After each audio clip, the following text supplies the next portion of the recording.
చూస్తున్నాం. దగా పాలన, ప్రజా వంచన చేస్తున్న ఈ రేవంత్ రెడ్డి ప్రభుత్వం శాసనసభ్యుల హక్కులు కూడా కాలరాస్తూ, అసలు శాసనసభాపతి పర్మిషన్ లేకుండా శాసనసభ్యులను ఇష్టం వచ్చినట్టు పూర్తి స్థాయి నిర్బంధం, అణచివేత ధోరణితో ఈ ప్రభుత్వం వ్యవహరిస్తుంది. ఈ ప్రభుత్వ తీరును మా భారత రాష్ట్ర పార్టీ తీవ్రంగా ముక్తకంఠంతో ఖండిస్తుంది. మీరు ఒక సిమ్ కార్డు జీవితం చెర్లపల్లి కుటుంబం కలిగిన వ్యక్తి కేసిస్తే తెలంగాణ జగమంత కుటుంబం ఉన్న హరీష్ రావు పైన అకారణంగా కేసు ఎట్లాంటి విచారణ లేకుండా పెట్టడం చాలా శోచనీయం. అయినప్పటికీ ఈరోజు హైకోర్టు ఈ క్వాష్ పిటిషన్ వేస్తే నిన్నటి కేసులో నాట్ టు అరెస్ట్ అంటే రిలీఫ్ ఇచ్చింది. కాబట్టి కేసుకున్న శాంటిటీ ఎంతనో తేలిపోయింది. ఇకపోతే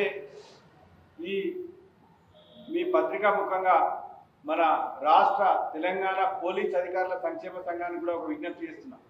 మీరు తెలంగాణ రాష్ట్రం ఏర్పడడంలో ఇక్కడి ప్రజలు, ఇక్కడి మట్టి, అన్ని సపన్న వర్గాలు ఏకమై కృషి చేసిరు. కానిస్టేబుల్ కిష్టయ్య అమరత్వాన్ని మీరు ఒక్కసారి గుర్తించుకొని మీరు చట్టాలను, రాజ్యాంగాన్ని గౌరవిస్తూ రాజ్యాంగానికి, చట్టానికి లోబడి పోలీసులు వాళ్ళ విధులు నిర్వహించాలి తప్ప మీరు ప్రభుత్వానికి తొత్తులుగా పనిచేయరని, ఈ తెలంగాణ పోలీస్ పట్ల ఒక అచంచల విశ్వాసాన్ని, తెలంగాణ పోలీస్ స్థాయిని, ఇటు రాష్ట్రాన్ని, దేశాన్ని ఖండాంతరాలకు విస్తరించిన కేసీఆర్ ఎంత కృషి చేసిందన్న విషయాన్ని కూడా మన తెలంగాణ పోలీస్ అధికారుల సంక్షేమ సంఘం కూడా ఈ విషయాన్ని గుర్తుంచుకొని అధునాతనమైన, నాణ్యతమైన, ఒక ఫాస్ట్ సర్వీస్ ఇచ్చే ఒక బ్రహ్మాండమైన ప్రజలకు చేరువగా ఉండే పోలీస్ వ్యవస్థను ఈ గత 10 ఏళ్ల ప్రభుత్వం తయారు చేస్తే కేవలం మళ్ళీ ఈ ఫాసిజం కల్చర్ను మళ్ళీ ఈ రేవంత్ రెడ్డి ప్రభుత్వం తీసుకొస్తుంది.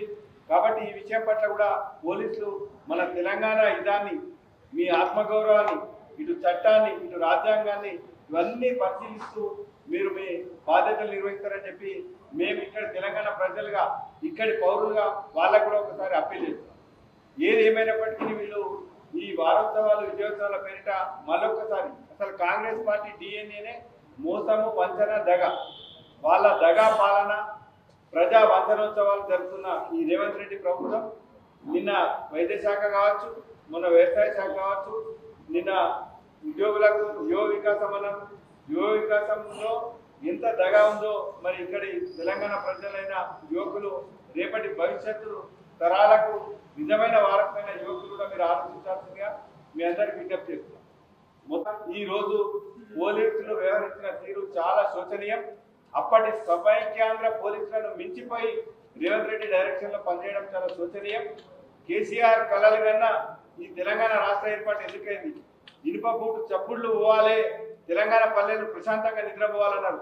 శాసనసభ్యులకి రక్షణ లేకుండా వీధి గుండాలకు ఈడ్చుకొని పోయి మొన్న పట్నం నరేందర్ రెడ్డిని, ఈ రోజు కౌశిక్ రెడ్డిని, అదే రకంగా తెలంగాణ 4 కోట్ల ప్రజల గొంతుకైనటువంటి హరీష్ రావు గారిని అకారణంగా ఒక శాసనసభ్యుని ఎందుకు అరెస్ట్ చేస్తున్నారని చెప్పి అడిగే హక్కు కూడా లేకుండా నిర్బంధంలోకి తీసుకుపోవడం చాలా శోచనీయం. నాకు తెలిసి అప్పటి మళ్ళీ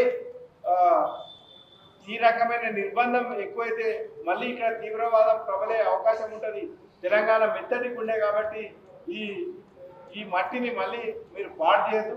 మళ్ళీ పుట్టకోటి కోసం పోలీస్ అన్న మా పుట్టలు కొట్టద్దనే మళ్ళీ పాటలు ఇట్లాంటి మళ్ళీ సమాజంలోకి వస్తాయి. కాబట్టి పోలీస్ అధికారుల సంక్షేమ సంఘం కూడా మీరు బాధ్యతగా కేవలం అధికారులుగా కాకుండా ఇక్కడి తెలంగాణ మట్టి బిడ్డలుగా కూడా ఈ ప్రాంతం యొక్క సెన్సిటివిటీని కూడా మీరు అర్థం చేసుకొని చట్టాన్ని రాజ్యాంగబద్ధంగా మీరు విధులు నిర్వహించాలని కోరుతున్నాం.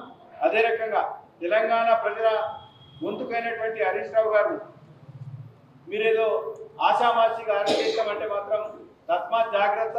ఆ తర్వాత జరిగే పరిణామాలకు రాష్ట్ర ప్రభుత్వం, పోలీసులే బాధ్యత వహించాల్సిందిగా మేమంతా కోరుతున్నాం. అయినప్పటికీ చట్టం మీద, కోర్టు మీద గౌరవం ఉంచి నిన్న కోర్టు పోతే కూడా నిన్నటి ఒక సిమ్ కార్డ్ అంతా జీవితం చెర్లపల్లంతా కుటుంబం ఉన్న ఒక వ్యక్తి కేసేస్తే ఆ కేసును కనీస ప్రాథమిక సాక్ష్యాల ఆధార పరిగణలోకి తీసుకోకుండా మీరు కేసు రిజిస్టర్ చేస్తే చట్టం మీద గౌరవం ఉండి మేము కోర్టు పోతే ఈ రోజు రిలీఫ్ ఇచ్చింది. ఢిల్లీ నుంచి వకీలను తీసుకొచ్చిన న్యాయమే గెలిచింది. నాట్ టు అరెస్ట్ అని క్వాష్ పిటిషన్ లో హరీష్ రావు గారు వేసిన పిటిషన్ లో కూడా హైకోర్టు మంచి రిలీఫ్ ఇచ్చింది. ఇది తెలంగాణ ప్రజల విజయమే. ఏదేమైనప్పటికీ చట్టాన్ని, రాజ్యాంగాన్ని, కోర్టులను మేము గౌరవిస్తున్నాం.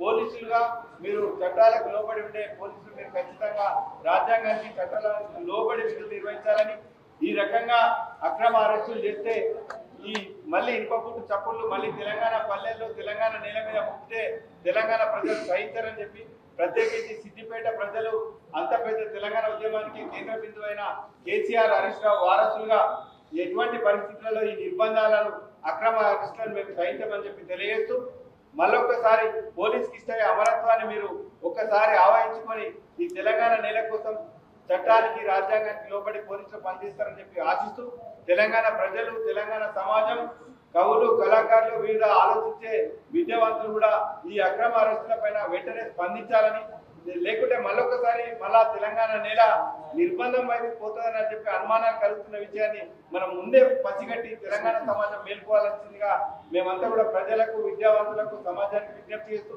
అటు పోలీస్ అధికారుల సంక్షేమ సంఘానికి కూడా విజ్ఞప్తి చేస్తున్నాం. బీఆర్ఎస్ పార్టీ ఎమ్మెల్యేలను అక్రమంగా అరెస్ట్ చేయడాన్ని ఖండిస్తూ ఉన్నాం.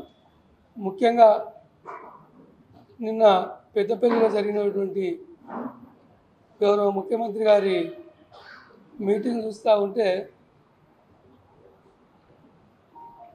సంవత్సర పాలన ఏం జరిగిందో మనం అందరం చూస్తూ ఉన్నాం. ఏం మాట్లాడింది నిన్న మళ్ళా కాళేశ్వరం ప్రాజెక్టు 1,00,000 కోట్ల అవినీతి తిన్నాడు కేసీఆర్ అని మళ్ళీ మాట్లాడండి. అసలు కాళేశ్వరం ప్రాజెక్టు కాస్ట్ మొత్తం ఖర్చు పెట్టిందే 93,000 కోట్లు. కానీ 1,00,000 కోట్ల అవినీతి జరిగింది, కేసీఆర్ తిన్నాడు, హరీష్ రావు తిన్నాడు, బీఆర్ఎస్ పార్టీ ఎమ్మెల్యేలు తిన్నారని ఒక ముఖ్యమంత్రి స్థాయి ఒక తప్పుడు ప్రచారాన్ని చేస్తూ ప్రజలను మభ్యపెడతా ఉన్నారు. నిజంగా కూడా ఒకవేళ కాళేశ్వరం ప్రాజెక్టు కట్టకపోతే నిన్న నువ్వు శంకుస్థాపన చేసినటువంటి కోకోకోలా ప్రాజెక్టుకి నీళ్ళు వచ్చేటియా? అసలు కోకోకోలా ప్రాజెక్టు మెదక్ జిల్లాకు వచ్చేదా? కాళేశ్వరం ప్రాజెక్టు ఉండటం వల్లనే, నీటి వసతి ఉండడం వల్లనే ఈ ప్రాజెక్టు నిర్మాణం కానీ ప్రాజెక్టులు రావడానికి అవకాశం జరిగింది. అదేవిధంగా నువ్వేం మాట్లాడినావు, మల్లన్న సాగర్ నుంచి హైదరాబాద్ నగరానికి నీళ్ళు తీసుకుపోతా అంటున్నావు. మరి కాళేశ్వరం ప్రాజెక్టు లేకపోతే, మల్లన్న సాగరే లేకపోతే హైదరాబాద్కి నీళ్ళు ఎక్కడ వచ్చేటి? ఇవన్నీ తప్పుదోవ పట్టించి నువ్వు ఏడాది పాలన ప్రజలకు ఏం చేయలేక, నువ్వు ఇచ్చిన హామీలను పట్టించుకోలేక, నీ 6 గ్యారెంటీలు అమలు చేయలేక ఇవన్నీ దీనిని లేనిపోని ముచ్చట చెప్తా ఉన్నావు. అదేవిధంగా ప్రశ్నిస్తే అరెస్ట్ చేస్తున్నావు. అంటే నువ్వేమో పిచ్చి కుక్క లెక్క మాట్లాడతావు. నీకు ఒక ముఖ్యమంత్రి స్థాయి మాట్లాడినట్టు ఒక్కనాడన్నా మాట్లాడినవను కేసీఆర్ గారి మీద కానీ, హరీష్ రావు గారి మీద కానీ, కేటీఆర్ మీద కానీ ఎవరినైనా మాట్లాడుతూ నువ్వు ఏం మాట్లాడతావు? అసలు ప్రజలు ప్రజలు కూడా అట్లా మాట్లాడారు. ఒక ముఖ్యమంత్రి స్థాయి మాట్లాడినావంటే ఎంత చిక్కుచేటు. దాన్ని ఖండిస్తారు. మా వాళ్ళు కూడా కంపల్సరీ మాట్లాడతారు. ఎదుటివాడు మాట్లాడినప్పుడు మేము కూడా మాట్లాడవలసి వస్తుంది. నువ్వు రారా అంటే నువ్వు మేము బే అంటాం, తప్పకుండా మాట్లాడతాం. నువ్వు ఒక మంచి ముఖ్యమంత్రి స్థాయిలో గౌరవప్రదంగా మాట్లాడి బీఆర్ఎస్ పార్టీ ప్రతిపక్ష పాత్ర పోషించమని చెప్పు. ఎంతసేపు నువ్వు ప్రతి దాన్ని కూడా ఒక రాజకీయ అంశాన్ని వేసి ఒక రాజకీయ కోణంలో చూసి మమ్మల్ని తిట్టడమే ఏకైక లక్ష్యం పెట్టుకున్నావు. నువ్వు మమ్మల్ని తిట్టే ముందు నువ్వు ఏం అధికారంలోకి వచ్చినాక ప్రజలకు ఏం చేసావని ఆలోచన చేయి. అది తప్ప ఏదైతే తిట్టడం వల్ల మేము కూడా తప్పకుండా తిట్టవలసి వస్తుంది. తిడితే అరెస్ట్ చేస్తావా? కౌశిక్ రెడ్డి తిట్టిందా నిన్ను, అరెస్ట్ చేస్తావా? సరే అరెస్ట్ చేస్తావని మా ఎమ్మెల్యేలంతా అరెస్ట్ చేయొద్దు మాట్లాడేందుకు పోతే హరీష్ రావుని అరెస్ట్ చేస్తావు, ఆ జగదీష్ రెడ్డి అరెస్ట్ చేస్తావు, ప్రతి వాళ్ళని అరెస్ట్ చేస్తా అంటే ఎట్లాగా నువ్వు? ఇది రాక్షస పాలన, ఇది ప్రజాపాలన అంటావు, మళ్ళీ రాక్షస పాలన చేస్తున్నావు. దయచేసి ఇటువంటి శాస్త్రాలు మానుకో.